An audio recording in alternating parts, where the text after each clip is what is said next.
Hello, magandang hapon po sa inyong lahat dyan sa Pilipinas. Ito po si Sasso Organo Sasot ng For the Motherland Facebook page. At kasama ko po ngayon si Governor Imee Marcos na fresh from congressional hearing. At pasensya na po kayo sa delay. Ayan ma'am, bumati po kayo po muna. Hello, good afternoon, good morning kung saan man kayo at sa lahat ng aking kailyan na imbag-aldaw kada kayo amin. Andito tayo sa wakas at nagkita kasama ni Dr. Sass. O, diba? Nako, hindi naman po Dr. Sass. Miss Doktor Imee. na hindi nakakagamot. Miss Imee, kamusta po kayo? Kamusta po yung hearing kanina? Huwag niyo muna ibigay yung details ha, pero kamusta po kayo? Fresh from the hearing kanina sa Congress. Fresh na hindi sariwa, bagong sabunot dyan sa Congress. Alam mo naman sila at wala kang magawa. Awang-awa ako sa Ilocos 6 kasi medyo na trauma pa. Bumalik na naman sa Congress, kalalabas lang nila after detention. Ayan na naman, bugbog na naman sa iba't ibang tanong. Kawawa naman yung mga tao ko. Pag-uusapan po natin yan mamaya, Miss Imee, sa ating maraming issues na tatalakayin. At sa mga nanonood po, ako po ay live dito from The Hague, Netherlands. At si Miss Imee po ay live from Quezon City. Kasama actually niya si Attorney Bruce kasi Mike Acevedo Lopez. Eh, kumakain sila at nagchichikahan dyan. At, That's right. Na ang layo ng topic, Phuket na. NPT Island. Wala na kinalaman sa politika. Oo. Ano pala, Miss Imee? Kasi ganito, ang una nating tatalakayin is yung issue ng federalism. Kasi we always associate federalism sa South, di ba? Sa Mindanao. That's correct. Even sa Visayas, sa malakas yung parang advocacy coming from those areas. Ngayon, we don't really hear and associate yung issue ng federalism sa North, di ba? That's correct. So my first question for you, Miss Imee, is where is the North in this discussion? Ang federalismo po ba ay isa sa mga aspirations ng mga taga-Norte? Yes, kung titignan natin ang ating konstitusyon, may isa pang autonomous region na kinikilala ka ng ating saligang batas, yung Cordillera Autonomous, na hindi naman natutupad. Kasi alam naman natin, nung panahon ng Kachila, nung panahon ng Amerikano, ang hindi sumuko sa miski sinong imperialista ay yung Mindanao at pati ang ating Cordillera or Northern Luzon. So talagang gusto namin yan. Higit sa lahat, nalulugi kami kasi masisipag yung Ilocano. At nagtatrabaho sa lahat ng sulok ng daigdig. Eh, yung pinapadalang pera, nakikihati kami kung saan-saan. Kung tutuusin, pag may federalism, mas yayaman ang Ilocano kasi they'll get a much fatter share of the national budget. Ang problema lang sa federalismo, paano naman ang mga region na hindi kasing tibay ng Metro Manila, ng Southern Tagalog, or ng Northern Luzon? Paano yung mga mas hirap na lugar? Paano natin i-equalize at may fair and equitable sharing? Pero sa inyo po, sa region po ng Ilocos, it's called Ilocos region, right? Ma'am? Yes, Ilocandia. Yeah, That's right. sa Ilocandia, do you think yung federalism would further spur the development ng region ninyo? I think it would be a great help, particularly with China next door, because we have the largest market on earth in China, and thereafter very prosperous areas like Korea, Japan, and all of North Asia. So that will be a perfect plug-in dahil talagang makakabenta tayo ng bonggang-bongga sa Northern Gateway. So for us, that would be great. Kaya nga lang, huwag sana inuupakan ng todo mga governor katulad ko ng Congress at sayang naman yung pangarap ni Presidente Digong ng federalismo. I think na-mention niyo yung how federalism would help your region, lalo na yung kita ninyo is, you could further utilize it, na hindi nyo na i-remit sa capital, but you would have direct control doon sa budget. Ma'am, Miss Imee, are you already discussing federalism sa region ninyo? Yes, actually, katulad mo, napakaraming Ilocano nasa abroad. They're quite familiar with different systems of federalism. Yung American style na per state, tapos meron rin yung iba na nasa German style na naka-region siya, hindi siya per state. Tapos may Australian rin na iba-iba yung taxes. So, kinakailangan na magkaroon talaga ng diskusyon sa Pilipinas. Imbes na iniimbestiga yung kung ano-anong kalokohan, sana, yun ang tutukan natin, i-discuss ng thoroughly, what is the federalism that the Philippines has in mind? Ano yung bagay sa ugaling Pilipino? Kasi sobrang divided natin. Sabi nga, how do you govern an archipelago with 7,111 islands? Talaga napakahirap. Kaya yun ang dapat suriin natin. Alin yung bagay sa atin? Alam niyo, ma'am, nabanggit niyo kanina yung Germany kasi yung Oo. leader ng isang DDS group sa Germany, si Chris Gakasan, he is a Marcos loyalist. Tapos he's really for federalism. So parang pero taga Cagayan siya. Ay, nawala. Ay, pero taga Cagayan, sa Cagayan de Oro siya. So parang ayun nga, parang he loves you very much, si Chris. Sandali, nawawala yung connection. Miss Imee, nandiyan pa ba kayo? Bakit nawawala? Hello. Ayan, there, you're back. Oo, Pretty nawawala. pictures are back. I Yes, with feeling. Ayan. Oo, nawawala kasi yung video, parang wala yung video ninyo. You're all here.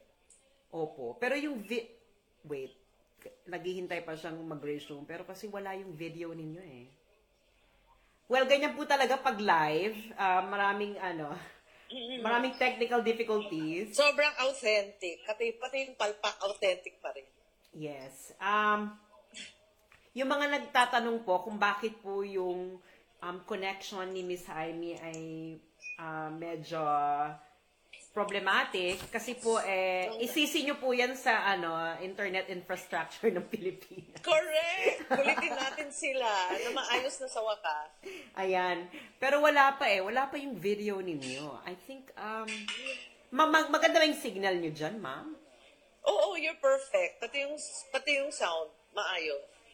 Okay. I think wala. May depekto yung telephone ni Mike. Oo. Hindi. Pero kasi yung nyo, hindi ko kayo nakikita.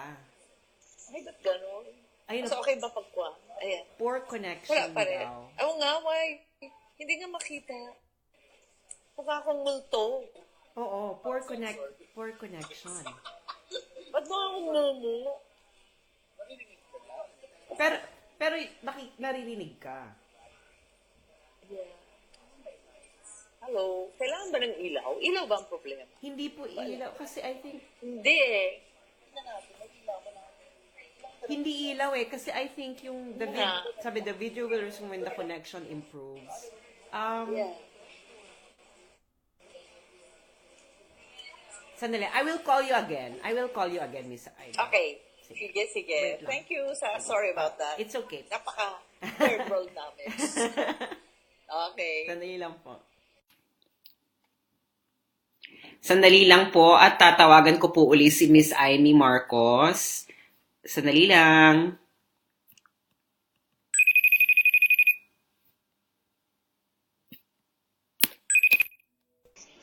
Ayan, we're back. Hello. Oh, wow. With feeling. Ayan, Thank with you. feelings. Ayan, hello Hello. po, kamusta? Nakabalik na uli kayo. Yes. Ayan, ulitin po natin ha. So, yung pinag-uusapan po namin kanina ni Miss Imee Marcos, nandito pa rin po kami sa issue ng federalism. And ang tinatanong ko po sa kanya kanina is kung sa yung role ng mga OFWs na Ilocos sa pag-advance ng usapin ng federalism. So, ma'am, pwede pong ulitin niyo po yung point niyo po na yun. Yes, sa amin talaga, federalismo malaking bagay para sa amin dahil napakadami namin mga balikbayan, OFW, nangongontrata, lahat ng klase talaga. Nasa abroad at ang Ilocano pioneer sa lahat ng sulok ng daigdig. So, gusto namin yung federalism kasi kung tutuusin, yung kabanbayan, di kami makikihati. Yung mga dollar remittance na sangkatutak na foreign aid, mapupunta talaga sa mga pamilya at bayan ng mga Ilocano. So they like that. Of course, there's the downside. What do you do with the poorer regions na kailangan rin ng kanilang konting tulong. So, yun ang mga issue. Pero sa amin, maganda kasi dahil yung Cordillera Administrative Region, yung autonomous area na kinikilala ng Constitution, katulad ng Mindanao Autonomous, last holdout yan sa lahat ng colonials, lahat ng imperialists, talagang hindi sila nagpasumpo miski kanino. So, the issue of Imperial Manila is similar to Mindanao. So, sa madalit salita po, yung In short, type namin. So, in short po, makakaasa ang mga taga Mindanao at yung mga taga Visayas na nagpupush ng federalism na ang Norte, they would back this up provided na yung magkaroon ng safety net doon sa mga poorer regions. Yes. Kasi concern namin, halimbawa, Region 1, yung Pangasinan, Ilocos Norte, Ilocos Sur, La Union, medyo may datong yun. Ang problema, para natin pangangalagaan yung mga upland zones of the indigenous people in the Cordillera. Because they're also our neighbors. Ayaw naman namin na they'll be left behind. And at the end of the day, we share borders and lots of roads and highways. So kailangan sabay-sabay ang nga. At yung isa pang issue na hindi pa napapag-usapan ng todo, anong type yung model? Yes. Kung German style or American style na per state o regional hub, i-group. Siyempre kami mga governor and city mayors, ayaw namin magkaroon ng boss. Kung magiging region, may kakaroon kami ng senator na papaluin pa kami at pagsasabihin kami. Alam mo naman, lahat kami siga-siga. Ayaw namin ng ganon. So yun, those are the things that need to be discussed talaga. Also, I think in tandem with the President's desire to restore a parliamentary French-style system. Yes. Kasi mas bagay talaga sa Pilipino yun. Wala tayong matinong party system. Ang loyalty ng Pilipino, very personalist. Kumbaga, ayan na, sabihin na natin, kung loyalista kang Marcos loyalist, Marcos ka. Kung dilawan ka, paninindigan mo dilawan ka. Matigas ang ulo natin walang party-party Talagang mas maganda na rin siguro tanggapin na ganon at magkaroon ng parliamentary. Na maramihan ng party, hindi dalawa. You know, I think we have, marami dapat pag-usapan pa sa federalism, pero correct! I don't wanna, eat up our time sa issue na ito. I'm sure hahaba pa yung discussion outside this interview. Pero I would like to zero in sa isa sa mga issues na, it's very close to my heart. Diyos. Hindi naman. Alam mo, I have to be honest with you, Miss Imee. I told this to Mike when he was arranging this interview. Sabi ko, I'm not really pro Marcos, pero I have to give it to them na meron silang issues na they actually spent a lot of time advancing. At ito yung issue ng renewable energy. Actually, I had a discussion with a friend of mine na isa siya sa mga, ito talaga yung field niya, renewable energy. Okay. And then I met him here in The Hague kasi he visited me. Tapos sinabi niya sa akin of how Ilocos Norte changed the rules of the game when it comes to renewable energy. Ngayon, Miss Imee, this is one of the great challenges of our time. I think of our generation, how to transition to a greener economy. Diba? Meaning how to lessen our dependence on dirtier sources of energy like fossil fuel. Yeah. Ngayon, I think maybe quietly but surely and fabulously, Ilocos Norte seems to be leading the way sa Philippines to a greener economy. Ma'am, can you please tell us the story of how your province did it? Well, it's true that Marcoses are policy wonks. Gusto namin nag-aaral, kaya type na type ko maging doctor din katulad mo. Wala pa akong doctorate. Masters in international tuba. Gusto ko yun. We're really wonks. But on the other hand, ang nangyari sa Ilocos, forced to good. Hindi talaga namin plinano. Ang problema, lagi lang kaming brown out. We were literally at the end of the power line. Nasa dulo kami. Kung darating galing sa Maynila o kung saan man yung mga power plant, dadaan ng 9 provinces, babagsak lang yung isang dahon or may malalaglag na isang ibon, wala na kaming, brown out na kami sa Ilocos, wala na kaming ilaw. So napakahirap talaga nun. eventually, nag-isip kami nung paano gagawin and how to harvest the wind. It was so important because we also had the Danish people from Danida who were forever measuring the wind. Na syempre sa umpisa, akala namin mga loko-loko sila. Pero okay lang kasi loko-loko rin kami. Ngayon, nagkasundo na kami, measure ng mga hangin. And they discovered that we were in the protected zone of the typhoon. Nakaharap kami sa South China Sea, not open to the Pacific. Therefore, what we had was very strong but steady winds. Kasi nagsha-shutdown ng mga wind turbines kapag may bagyo. So yun, they kept measuring and measuring the wind, tulong-tulong kami, we helped them as well, until we realized that we had this great potential of wind energy. So doon nag-umpisa, and we managed to get them to come, and they realized na yung renewable pala, pwedeng-pwede. And as a matter of fact now, we're in the process of combining renewable energy so that they become less and less intermittent. Kasi yan ang problema sa renewable, di ba? Pag wala ng sun o wala ng wind, wala na, brown out ka na ulit. Yes. Hindi naman pwede yun. So what we're doing now, we're combining, kasi pag low season ng wind, magkikick in ngayon ang solar. So we're combining solar and wind, and now we're going to start combining as well hydro with wind. So these are all our experiments. Sa kabila nun, meron pa akong isang experiment na farmer or community-owned power plants. Yung tini-wini, yung mga small time na power plant, 1 to 2 megawatt, yung maliliit, meron na kami experiment na medyo economical naman siya, nakakapagbayad naman kahit paano. Isang Korean plant na expert sila sa pagtayo ng mga transformer, they were able to put a solar plant na 1 to 2 megawatt at ang may-ari, yung community. So inaasahan ko mangyaring ganon so that we'll have the whole South Dakota experiment also in Ilocos where libre na yung energy na parang feeling ko naman, totoo kaya yan, para kung sira ulo, na magiging libre na yung kuryente forever pag yung may-ari, yung farmer na may-ari ng lupa. Ayun. Ma'am, everything that you're saying is quite impressive, especially if I look at the data. I'm currently residing here in the Netherlands, and wind energy is big here, Windmills started in the Netherlands. Correct. They all but invented it. Pero alam nyo po, actually, talo nyo pa ang Netherlands. Kasi, as I've read, na parang 40% ng energy sources ng Ilocos Norte is already derived from renewable energy. Here in the Netherlands, only 12% of total electricity is derived from renewable energy. That's why this is quite impressive. But that's because we have no industry and the Netherlands is so progressive. So siguro dahil sa kakulungan ng factory, ng manufacturing, kaya kaya namin yung 20 to 26 megawatt na napaka-small time.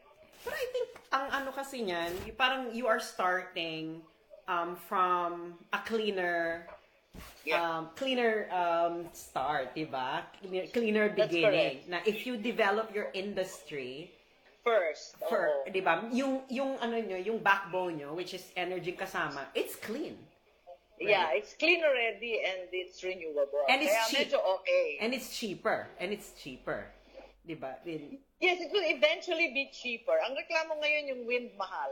Dahil yung feed-in tariff, medyo mali yung kalkulasyon. I think we became over-generous sa credits. Pero siguro, kaya na nilang ayusin yan para mas maraming mag-invest.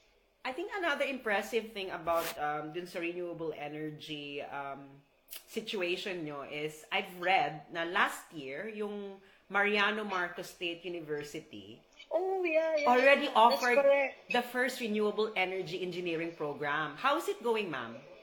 It's going very well. At saka we're quite surprised dahil yun ang rinereklamo ko lagi sa renewable.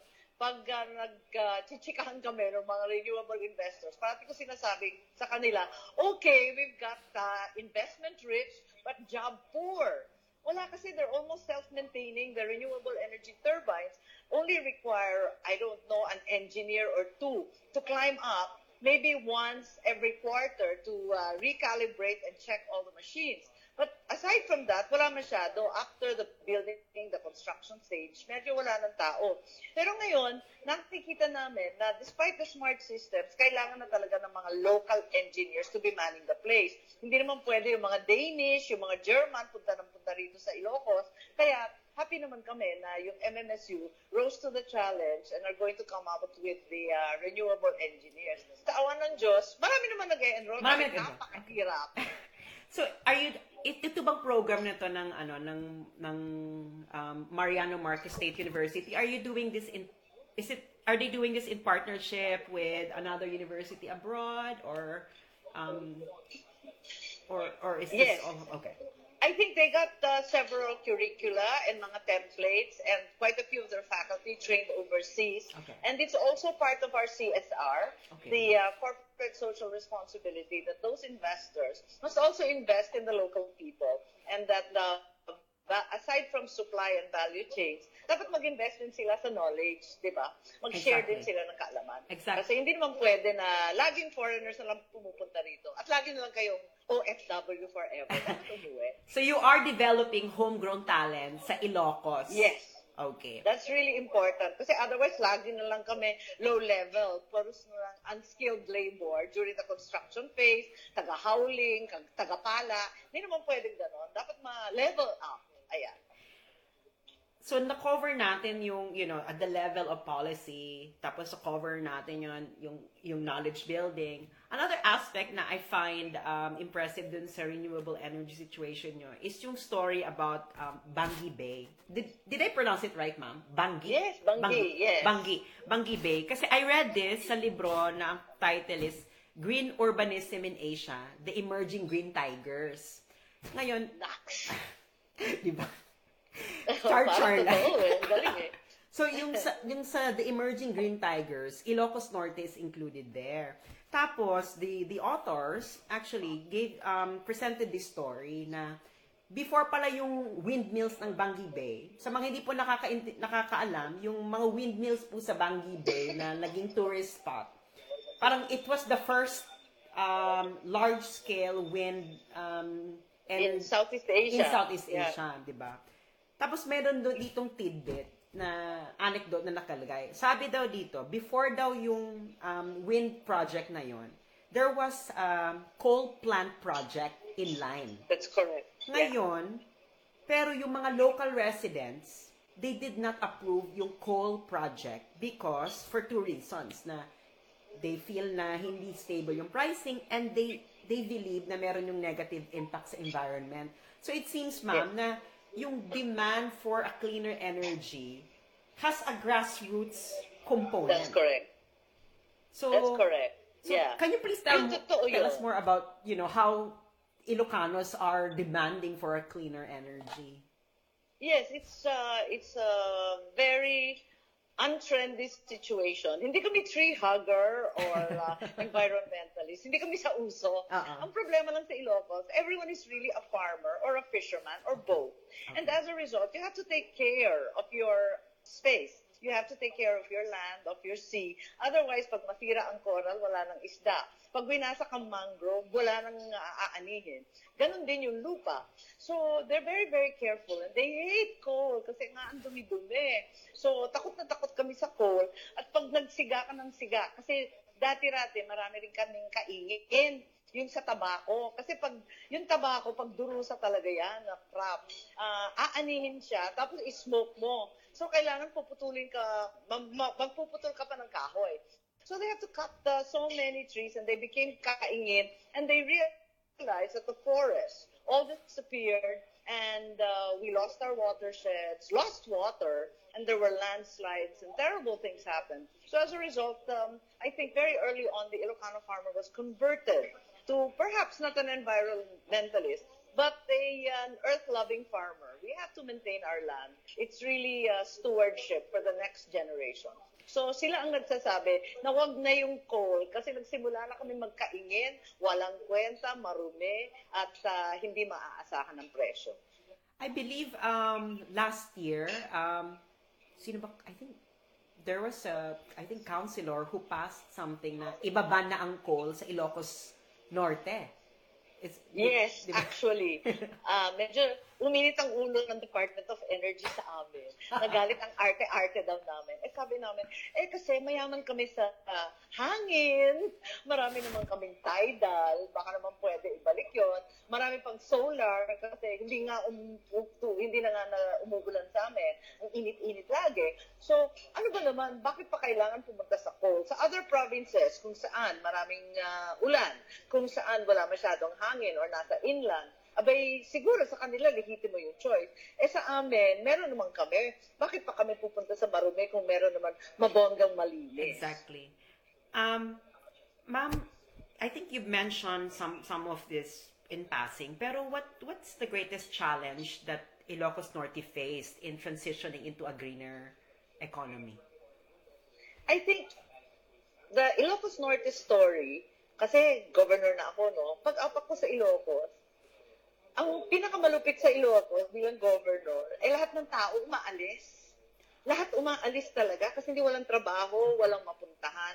61% of our families are dependent on foreign aid, ika nga, dollar remittances. So everyone leaves. All our most talented kids, our most productive sectors, everyone goes, teacher, nurse, engineer, whatsoever, lahat aalis. Ang matitira na lamang, there are towns, katulad ng town ng tatay ko sa Sarat, na pag pumunta ka, ang makikita mo na lang puros lola at saka mga baby. Everybody in their productive years has left. So the big challenge in Ilocos has been migration.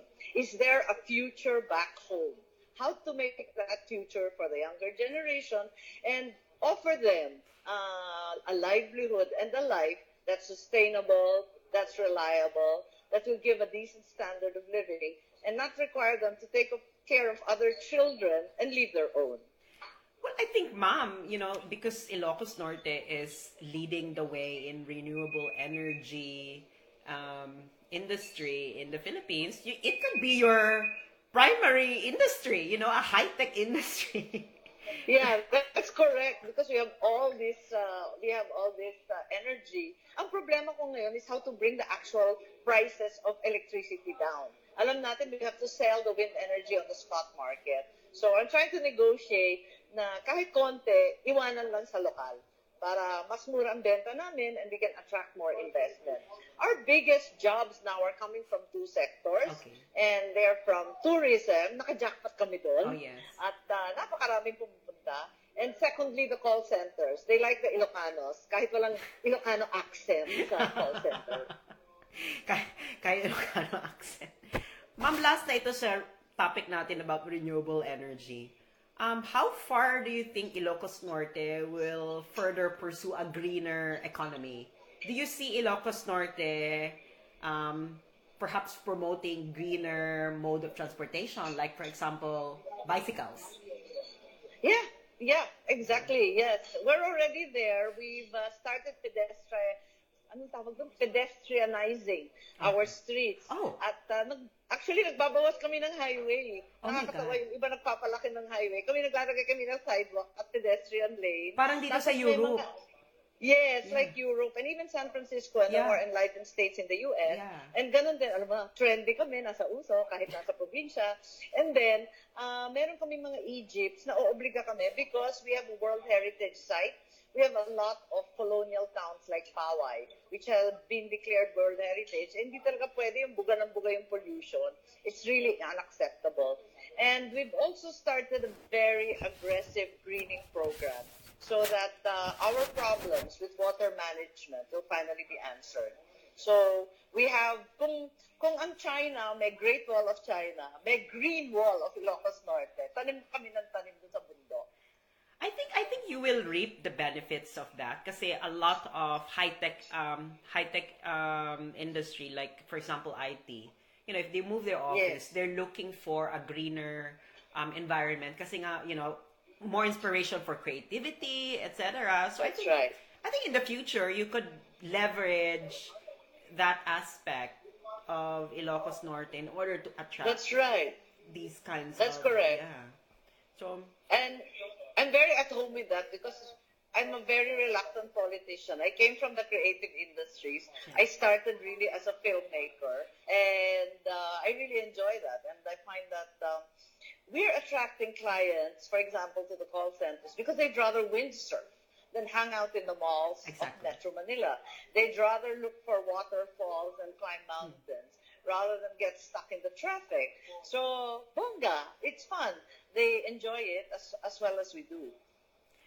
So I think we'll be able to also, I started together with the World Wildlife a handline tuna fishing, not commercial tuna fishing, but handline fishing, the traditional Ilocano way, pahirapan. Yeah. But people are willing to pay a premium for handline fish, non-commercial tuna. So I'm able to demonstrate to the farmers, hey, let's go to the indigenous traditional way. People are willing to pay a premium as long as we're green. Exactly. I think that's the way of the future. I think kaya nga nasali yung Ilocos Norte doon sa the emerging green tigers. Oo nga. Nagulat naman ako kasi talagang we're so small, we're so remote, but from time to time, nakikilala naman kami somehow. Yeah, exactly. I think one of the industries na kilala ang Ilocos Norte is the tobacco industry. And Oh dear, here we go. and you know na ito grabe yung controversy ngayon diyan. You know, sa mga hindi po nakakaalam, the Ilocos Norte government is involved right now sa isang controversy concerning dun sa RA 7171, yung tobacco fund. Sa hindi po nakakaintindi kung ano po itong tobacco fund, this law was enacted nung panahon ni Cory Aquino. At doon sa law, 15% ng excise taxes from locally manufactured Virginia type na cigarette ay i-allot for the welfare of tobacco farmers, basically. So, ngayon, as you all know, Governor Imee Marcos and you know, a lot of officials in Ilocos Norte government are being grilled in Congress right now because of this. Basically, involving vehicles, you know, trucks, etc., na purchased by the Ilocos government. At sinabi nga doon sa congressional hearing, nasabi meron daw anomaly, irregular, whatever.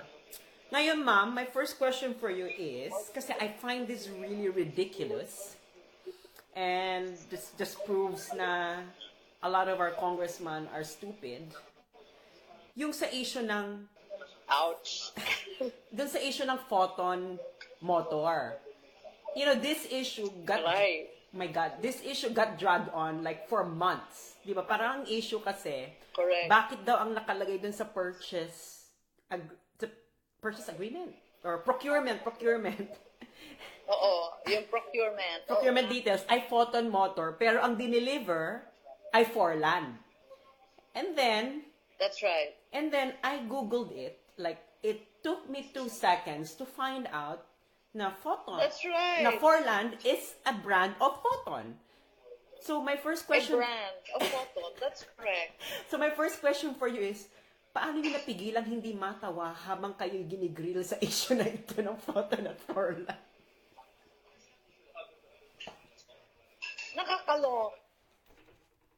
Ay, ma'am, Kaya nawawala. katambuhan ng corporation. Yan, Mercedes. Yan. Yeah.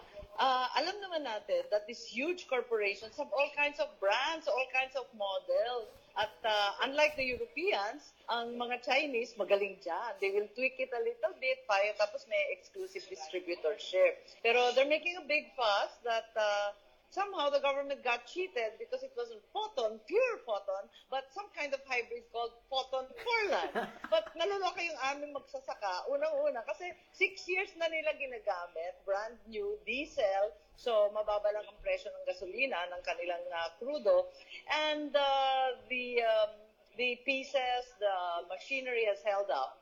Ang issue kasi dyan, doon sa Ilocos Norte, ang dami-dami naming kalye. Yung panahon ng tatay ko, sabi nga, weather lang. Yung panahon ng daddy ko, sabi nga, napakaraming na semento. So, ang dami-dami naming kalye. Ang problema, like every tourist will tell you, so many roads, nothing to ride. Ganon din ang mga farmers. So many roads, nothing to ride. So they're always asking for mini trucks because if you are pegged at farm gate prices, the traders will exploit you like the garlic cartel. You're forced to pay at like you're forced to sell at 20 pesos or something per kilo, which is absolutely miserable and less than production cost. But if you have some kind of a mini truck that will bring it to market, then you can get the full payment, the entire amount, and maybe even take it to Manila where it's 185 pesos. This is a huge boon to the farmers. So hindi ko maintindihan ba't sila nagagalit at pinagdidiskitahan yung mga iba't ibang brand. When in fact, what we should focus on is the fact that the farmers have benefited. No money was lost to the government. There was nothing disadvantageous. There's no overprice. And 6 years later, the equipment is still being utilized. Ma'am, na-mention nyo kanina, Miss Imee, yung Ilocos 6. And you said na napalaya na sila. How are they doing? Kasi they've been detained for a month or so, right? Yes. They were detained for double that. They were detained for 2 months. Okay. And may edad na yung mga to, ha? The accountant, for example, I extended her because she's very knowledgeable and she's 64 years old, hypertension, they have diabetes, they have blood pressure, and then they got severely depressed because these are professionals, hindi naman sila yung talagang masasamang tao. And we tried to abide by the law. We took it to the Court of Appeals. We got a habeas corpus. We got a provisional bail. Then we took it to the Supreme Court because Congress refused to recognize the order of the court, and on and on and on. So we're still awaiting a pending petition in the Supreme Court. But yun nga, talagang nakakaawa yung Ilocos 6. Kanina bumalik na naman sila sa Congress. Sabi nga nila, nakatakas na kami, pinabalik na naman kami, ano ba ito? So nakaawa ko kasi they're just entering the building, nanginginig na sila, and then when they're being grilled by the congressman, who sometimes can be quite aggressive and belligerent, kahit alam nila yung sagot, nauutal na sila sa takot. Kawawa talaga. I think, ang daming issues doon sa controversies na ito. I think, ang isa doon, ma'am, this was written by Rappler, the political blog that we all love. Charot. And they love us. And they love us. It's entirely mutual. Oh. Nung May 2017 kasi, meron silang headline, nakalagay, Ilocos Norte's tobacco funds go to Imee Marcos's pet projects. Tapos, ang nakalagay doon, sabi, 57.5 million ay inilagay daw doon sa Imee, yung programang ikaunlad ng mamamayan, ekonomiya at ekolohiya. Ngayon, parang kasi doon sa article, they are trying to make it look like na this is like DAP, yung DAP that's correct. ni Aquino. Ma'am, can you please explain to us what is this Imee thing? Yes, sa totoo lang, yung Imee, nagpauso lang kami.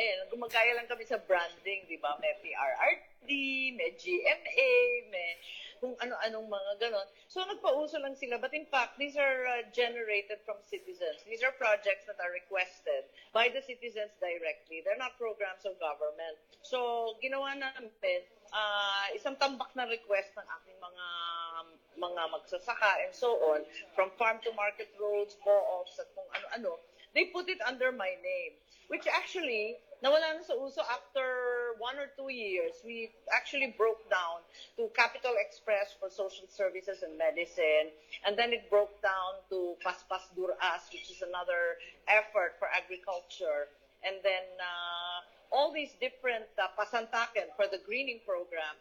So yung Imee, nawala na siya. Because, in fact, it was only a label. There was no actual funding that was allocated or broken down or transferred. All of it went directly to the farmers' needs. Okay. So, bale, itong Imee na ito, it was just an idea. Pero yung funding... That's right. Yung funding na funding dapat ilalagay dito, it went directly dun sa needs ng farmers, correct? That's correct. Because yung taxes, yung excise taxes na yan, hindi regular yung pag-release.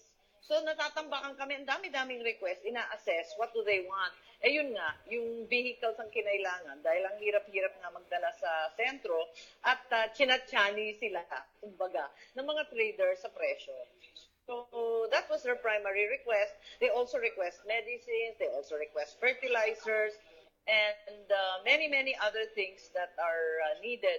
Ang problema kasi, ang hirap-hirap ng buhay ng magsasaka ngayon. Yeah. At yung climate change na pinag-uusapan sa Manila, na halos theory lang o scientific concept, sa amin, Reality. ramdam na ramdam namin yun, realidad, na walang tubig, hindi mo maasahan, nawawasak yung ani, dadating yung bagyo, hindi naman dapat dumating pa, hindi pa season ng bagyo, hindi mo talaga maintindihan na. So, the lot of the farmers is a really hard one, and we should help them as much as we can. So, talagang pet project at priority sila kahit pa paano. Ma'am, ang isang issues na pinukol doon sa mga trucks ay hindi raw ito dumaan ng public bidding.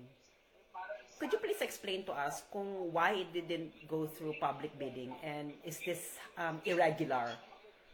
Yes, that's correct. Yung iba went through public bidding. Okay. But I remember the mini trucks that the farmers wanted were very specific. Unang-una, ayaw na nila ng chop-chop. Nag-level up na rin sila. Gusto Okay. na brand new. Kasi kapag chop-chop, tapos iakyat mo sa bundok, konting gamit lang, tumitirik. They also, being good Ilocanos, wanted diesel and not gasoline, which is much cheaper, or was much cheaper at the time. So they had specific requirements, which we had to comply with. So my bidding and awards committee informed me that we had no choice but to resort to direct contracting, which is an alternate mode of procurement under our law. At hindi naman pinagbabawalan yan kung iisa lang talaga yung supplier that can meet the need. So when that was determined, yun ang sinabi sa akin. So sabi ko, okay, basta siguraduhin ninyo na talagang iisa lang yan. And they did the market survey and they proved it again and again. So basically, hindi ito, walang hocus-pocus na naganap. Sa palagay ko, walang hocus-pocus. Ang hocus-pocus talaga, yung local polity. Yun ang issue. Kasi ang nag-file, si Congressman Parinas, na nung una, ang sinasabi niya, dapat umalis ako sa distrito niya kasi ang pangarap niya in 2019, yung kanyang anak ang tatakbo. He wants her to succeed, so I should get out of his district. But I'm living there because I'm the governor, right? So my mom said, look, in the interest of peace, just go to the other district and put an end to this, which is just embarrassing everyone. And it's causing so much damage to everyone. And it's costing the people so much in this lengthy investigation that's been so protracted. O di sige, binigay na namin at siya mismo ang kumuha ng COMELEC at ng kung ano-anong papeles. Akala ko tapos na. Instead of which, the investigation proceeded and yun na nga, the rest is a miserable history of Ilocos 6 getting detained for 2 months. Parang, ang masyado nang mahaba yung drama and Oo, nakakasuya na, sa totoo lang. I think yung isa pang ang issue yung yung issue ng cash advance. Yes, Can you that's explain to us what happened there, Miss Imee? Yes, alam niyo pag yung sinasabi nila, pag sinabing cash advance, parang kumuha ka ng cash, binulsa mo. Hindi naman ganoon. Talaga nangyayari na kailangan mo ng cash kahit papaano. Magbabayad ka ng cash kasi yung ating gobyerno, yung mga cheque ng gobyerno and so on, maraming supplier na talagang cash on delivery ang required para maging mas mabilis ang delivery, para hindi na sila mahirapan. Ayaw nila talaga ng government transactions kasi napakahirap. So kapag may specific purpose, kapag may bonded officer, at kapag nag-fully liquidate ka, ang pagkaintindi namin, okay yung cash advance kasi ililiquidate mo naman yan. Hindi mo naman ibubulsa yan o dadalhin kung saan-saan. It remains in the treasury, in the capital vault, until such time as it's paid out, which is usually a very, very short period of time because it's upon delivery. I've watched your yung interview with Karen Davila sa ANC Head Start. Oo nga, bait-bait niyo sa akin. Nagulat nga ako eh. Pero, Yun na nga. you mentioned there kasi na, the tobacco fund can actually be used, di ba, sa cooperative projects in order to increase That's production. Ngayon, ma'am, tatanungin ko kayong diretso. If there's going to be an independent study about how these trucks contributed to the productivity ng mga farmers, do you think maayos ang lalabas? Palagay ko lusot yan. Mas maganda naman yan kaysa sa yung mga kung ano-anong ginagamit nila dyan. Yung ibang tobacco tax, ayoko na lang banggitin, ginagamit sa mga project katulad ng mga fountain, ng mga lighting, Oh, na wala talaga silang kinalaman sa mga farmers. Ito naman, diretso naman, nasa kanila naman itong mga truck na to, these mini trucks, it's really directly helping them attain better prices and fight off notorious groups such as the garlic cartel, which is now under investigation, in fact, in the Senate. Most of the garlic in the Philippines comes from Ilocos, and a big part of the problem is these poor farmers are stuck with traders who visit them at farm gate and impose the prices they want. As I understand, Miss Imee, sa discussion natin na ito, yung request ng trucks is kahit yung specification, saan gagamitin, there was actually a demand from the farmers themselves. Yes, that's correct. Talagang katakot-takot na market survey, end user survey. We always talk to them because sa totoo lang, we don't have enough money to give everyone what they want. So we have to keep talking to them and prioritizing and really asking each and everyone what they really truly need. Kinakarir namin sa madaling sabi, at kung minsan nagkukulitan talaga kami, do you really want fertilizer more? Or do you want the trucks more? Or do you want the tissue culture for this? It's a very lengthy debate and we conduct it very thoroughly. Miss Imee, I think this would be my last question. And I think this is very relevant. Oo nga, dagdal na natin. Baka naluloka yung mga tao na masyado na tayong talkative. Ano pala, kasi you mentioned kanina yung, hindi pala kanina, doon sa interview mo kay Karen Davila, you said that the tobacco industry is now a sunset industry.